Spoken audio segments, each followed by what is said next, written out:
My name's Aaron Morales, and honestly, I'm not even sure why I'm recording this. Maybe it's in case something happens. Maybe it's because no one believes what goes on down here. I was hired 2 weeks ago as a nighttime technician for Circus Babies Entertainment and Rentals. I didn't know much about the place, just that they rented animatronics for parties and were supposedly part of the same family as Freddy Fazbear's Pizza. I thought it sounded like an easy gig, but nothing about this place is easy. Nothing about this place is normal. My first day, the elevator took 5 minutes to reach the underground facility. 5 minutes. Most people don't realize just how far below ground this place is. When the doors opened, everything smelled like cold metal and old electricity. The hallways looked abandoned, like no one had been down here in years, except the lights were still on, the machines were still running, the animatronics were still powered, and they were watching. I didn't notice it at first. You don't look for it when you're the new guy just trying to keep your job. But the longer I worked here, the more I felt something following me with its eyes. Especially her, Baby. Circus Baby stood in the center of the gallery, tall, pristine, beautifully engineered. Out of all the animatronics, she looked the least threatening. But she was the only one that made me feel like I wasn't alone. The third night I was assigned to check her central servo motors, basic tune-up. I walked into the gallery, tools in hand, and she was standing exactly where she always stood, motionless. I climbed the step stool, opened the panel on her chest, and started tightening a loose connector. That's when I heard it, a voice, but Baby's mouth didn't move. I don't recognize you. You are new. I froze. It was a girl's voice, soft, calm, almost curious. I remember this scenario, however. I slowly backed away. My flashlight shook. Her eyes weren't glowing. It's a strange thing to want to do, to come here. I'm curious what events would lead a person to want to spend their nights in a place like this. I ran out of the gallery so fast I nearly tripped over the railing. The next morning, management insisted Baby was incapable of speech outside of programmed routines. But I know what I heard.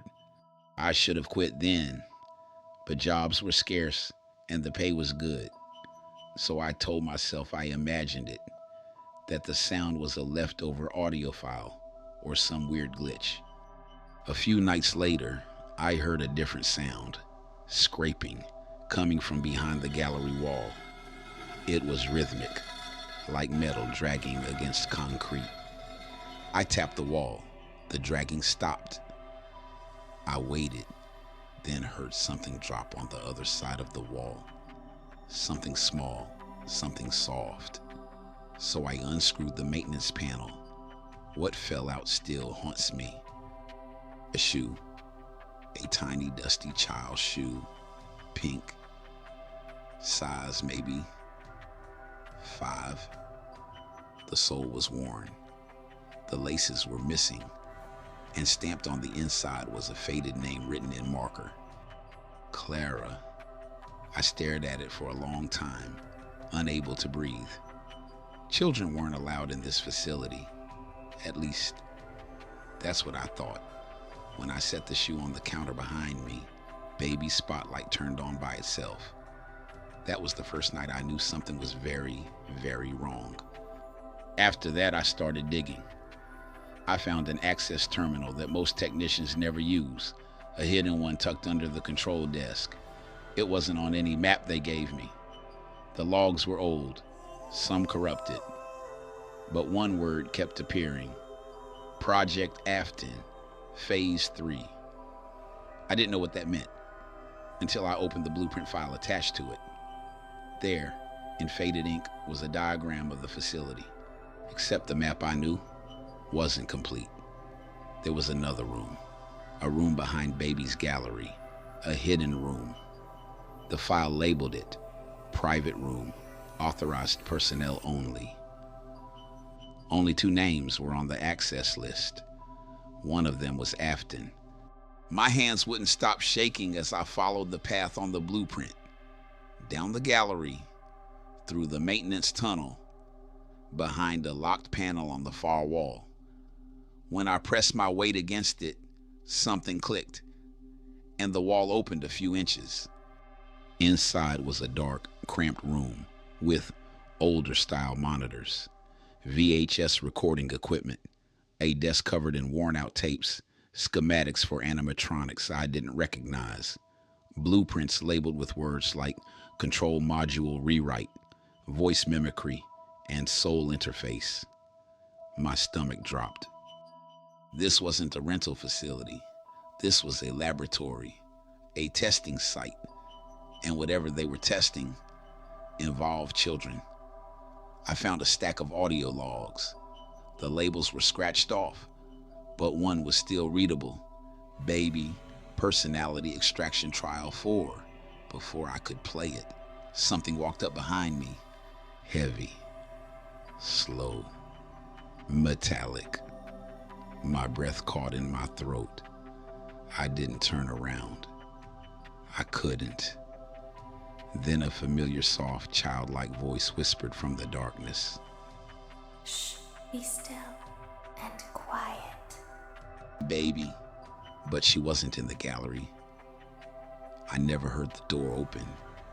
Yet she was close enough that I felt the cold air move behind me.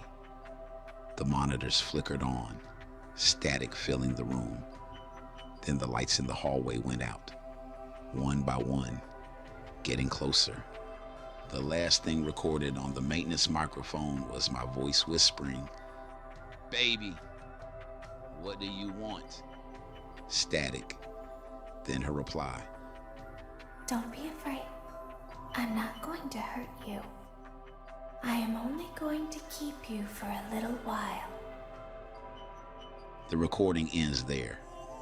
The company flagged my disappearance as voluntary resignation and sealed the lower facility within days. No one ever found my tools. No one ever found my ID badge. No one ever found me. But sometimes, if you stand outside the abandoned rental building long enough, you can hear a girl's voice echo from deep underground through vents that shouldn't lead anywhere, whispering, The only thing that matters is knowing how